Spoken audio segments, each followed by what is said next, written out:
Assalamualaikum warahmatullahi wabarakatuh. Perkenalkan, nama saya Wildaniati dengan NIM 2110421008. Baiklah, pada kesempatan kali ini saya akan mencoba menjelaskan mengenai anatomi dan morfologi dari serangga. Di sini saya menggunakan spesimen capung.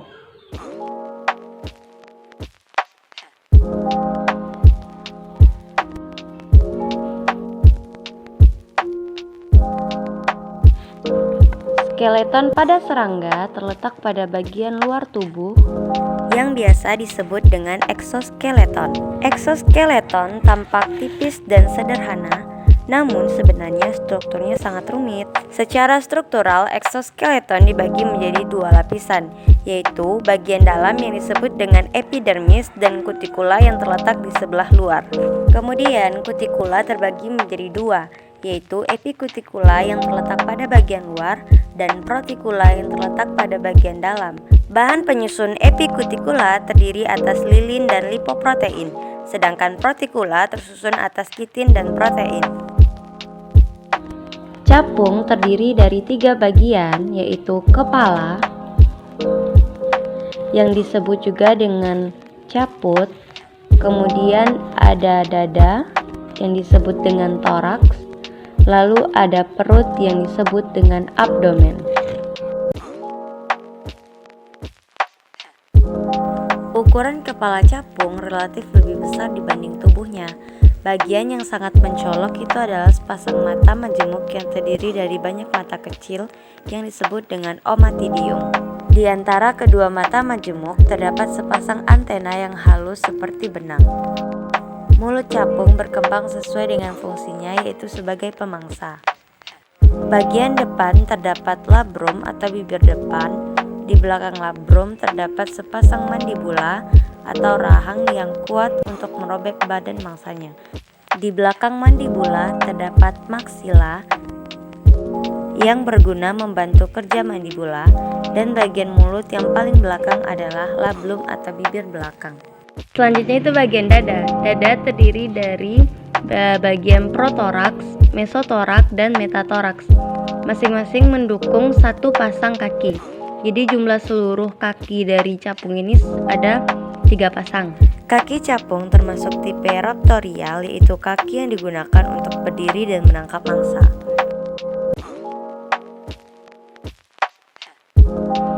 Kemudian terdapat sayap yang berbentuk lonjong atau memanjang yang tembus pandang. Selanjutnya perut. Perut ini terdiri dari beberapa ruas berbentuk ramping dan memanjang seperti ekor. Pada bagian ujung terdapat umbai yang dapat digerakkan dan variasinya itu tergantung dengan jenisnya. Dua mata majemuknya yang besar, perutnya yang memanjang dan ramping, serta bentuk sayap yang lonjong dan tembus pandang.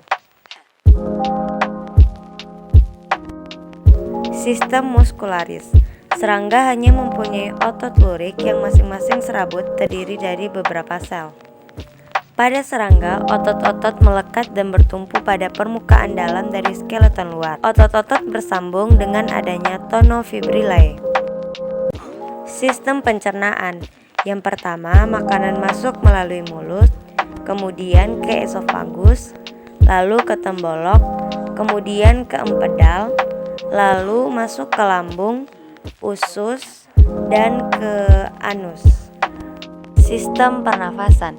Udara masuk ke trakea melalui spirakel. Pada spirakel dilengkapi dengan bulu-bulu halus yang menyaring udara. Bagian ini dapat terbuka dan tertutup karena diatur oleh katup otot. Setelah itu, udara melewati pipa kecil yang disebut dengan trakeola. Fungsinya hampir sama dengan kapiler darah yang terdapat pada vertebrata.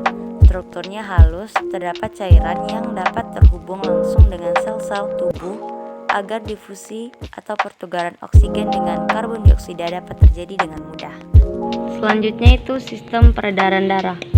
Itu terdapat jantung yang berbentuk panjang yang terletak pada bagian punggung. Sistem peredaran darah yang terdapat pada capung yaitu dengan menggunakan sistem peredaran darah terbuka. Darah mengalir tidak melalui pembuluh darah. darah mengalir melalui ruang-ruang di dalam tubuh serangga. Darah tersebut menggenangi jaringan dan organ tubuh serangga. Darah serangga disebut dengan hemolimfa. Tidak berwarna merah karena tidak mengandung hemoglobin. Kemudian sistem saraf. Sistem saraf pusat terdiri dari otak, terletak di dalam kepala. Otak terdiri dari 3 pasang gelambir. Yang pertama itu ada protocerebrum yang berfungsi untuk menerima impuls dari mata majemuk dan oceli. Kemudian ada deutocerebrum yang berfungsi untuk menerima impuls dari antena, mengkoordinasi input sensori dengan otak, mengontrol pergerakan antena. Kemudian ada tritocerebrum yang berfungsi menerima impuls dari ganglion frontal, labrum, dan ganglion subeesophageal. Sekian video yang dapat saya sampaikan. Mohon maaf jika terdapat banyak kesalahan dan kekurangan. Saya akhiri dengan Assalamualaikum warahmatullahi wabarakatuh.